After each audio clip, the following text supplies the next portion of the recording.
Hello students, in this video today I'm going to explain you about pyruvate dehydrogenase complex, which is generally abbreviated as PDC.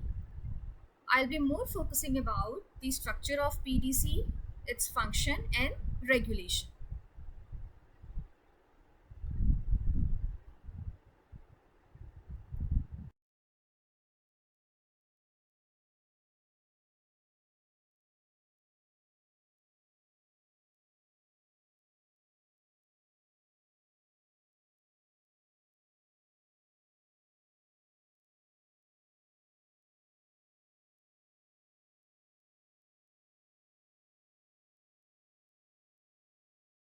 So pyruvate dehydrogenase complex.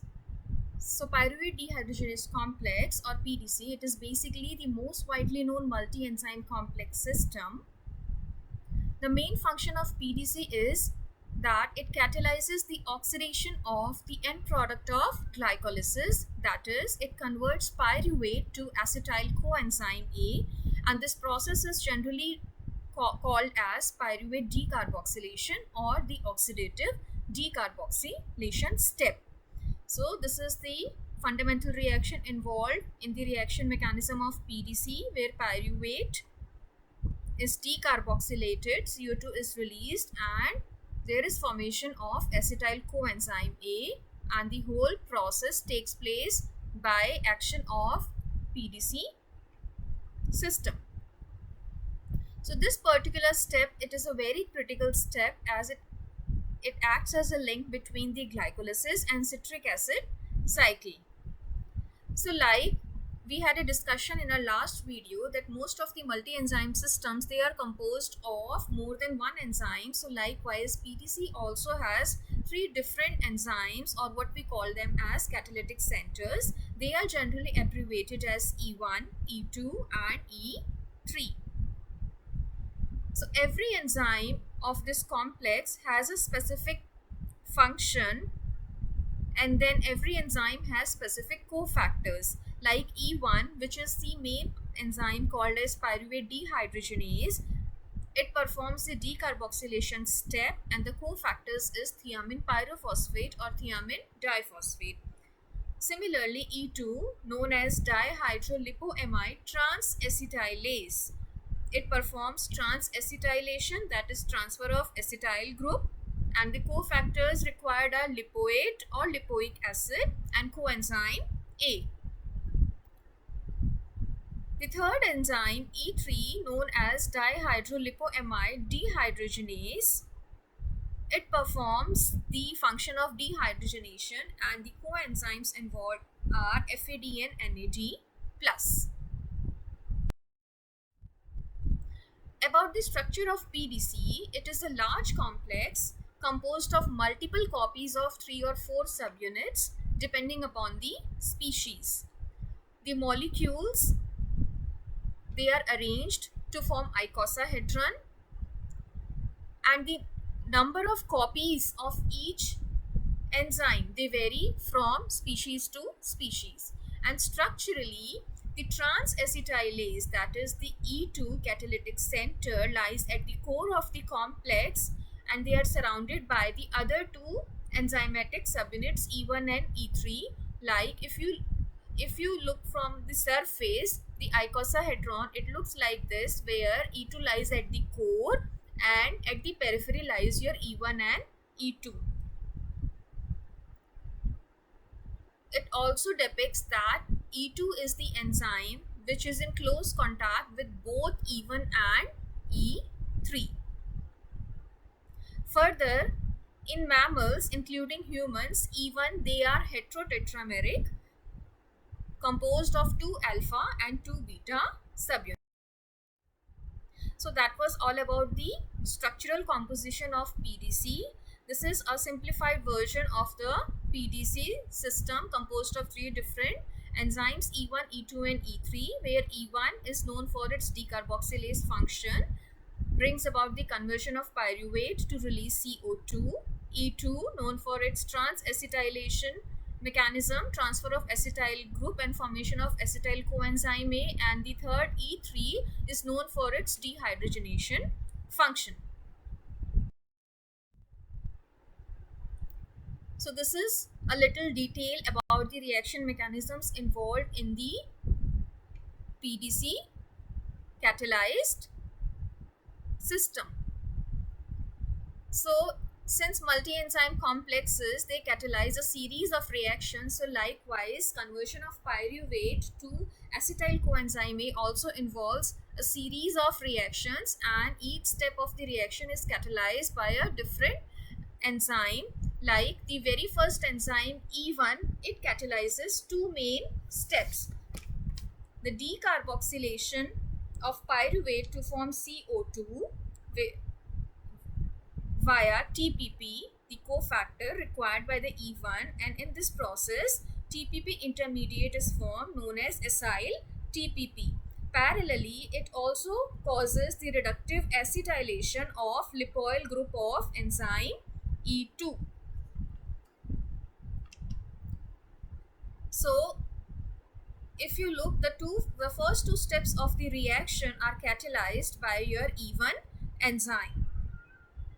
Further, your E2 enzyme catalyzes the third main step of the reaction, that is transfer of acetyl group from acetyl lipoate to coenzyme A to form acetyl coenzyme A plus dihydrolipoamide. But this time, this dihydrolipoamide, it is actually in the reduced form.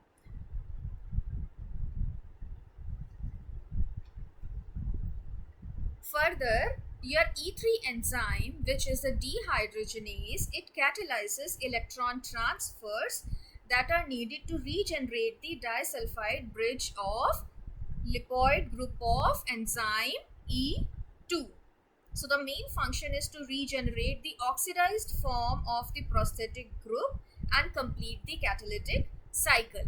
The reaction mechanism catalyzed by E3 performs via a ping pong type of mechanism, where the first half of the reaction leads to the oxidation of dihydrolipoamide to lipoamide, then followed by the second half of the reaction involving the conversion of NAD plus to NADH. So this is a sequential representation of all the steps of PDC catalyzed reaction mechanism, how pyruvate is converted into acetyl coenzyme A by engagement of all three enzymes of the complex.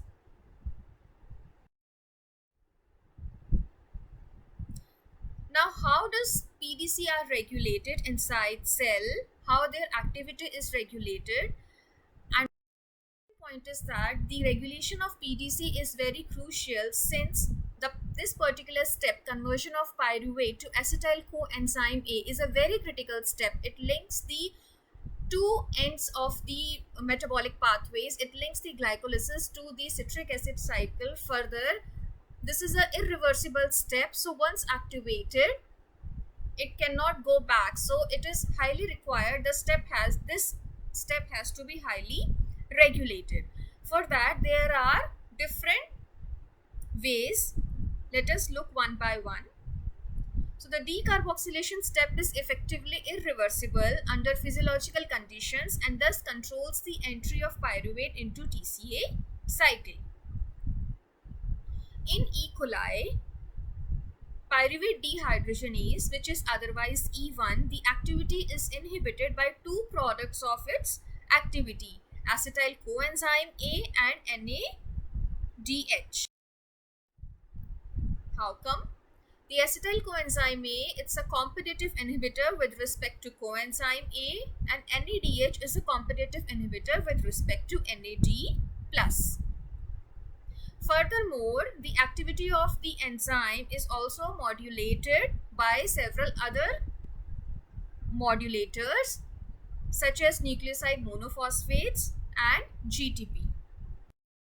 So, here's the diagrammatic representation of regulation of PDC in E. coli. As you can see, here's the pyruvate, and it is the enzyme E1 pyruvate dehydrogenase, and your acetyl coenzyme A and NADH, they act as competitive inhibitors, and ultimately the ratio of coenzyme A and acetyl coenzyme A, and similarly this ratio of NAD plus NADH, they regulate the functioning of your pyruvate dehydrogenase complex enzyme. This is a type of product inhibition mechanism where levels of acetyl coenzyme A, if they go higher, they lead to the inhibition of enzyme E1, and similarly NADH by NAD ratio, if it goes high, then also the enzyme is regulated. Other than that, there are certain other molecules that may affect the activity of pyruvate dehydrogenase in E. coli. One is nucleoside monophosphates. They positively regulate the function of PDC, whereas GTP, they negatively regulate the activity of this enzyme. However, this effect of GTP may be reversed by GTP. In eukaryotes, the regulation mechanism for PDC is little different. Like in eukaryotes, PDC resides in the matrix within the inner mitochondrial membrane. So the three enzyme components, they are coded by nuclear genes E1, E2 and E3. They are synthesized as cytosolic precursors, each having a transit peptide, which together with chaperone proteins direct them into the mitochondrial matrix, where peptide is removed by proteolysis and multi-enzyme complex is assembled. And as and when required, pyruvate is synthesized in the cytosol, and then it is transported to the inner mitochondrial membrane by another enzyme called as pyruvate translocase.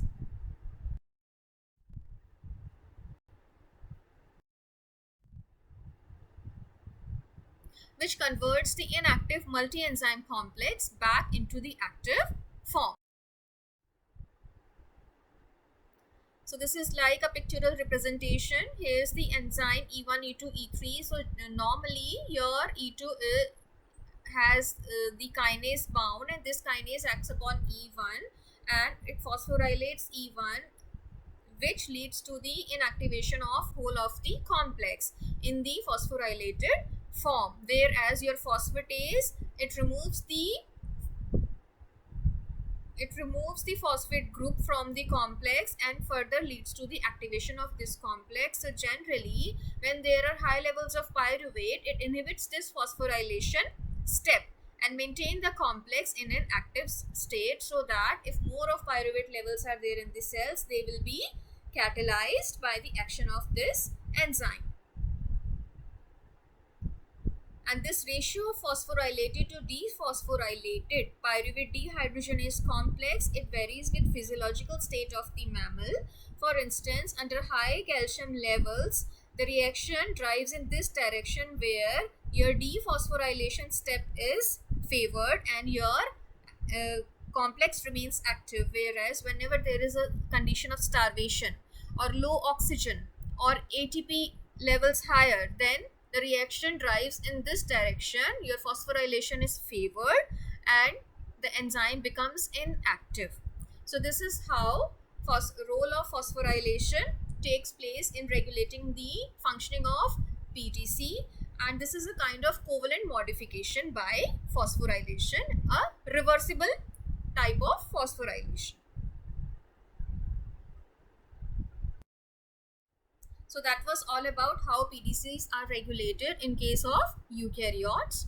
I hope you liked the video and you could understand about the concept. If you have certain queries or comments regarding that, you can write into the comment section or you can mail it to me. Thank you very much.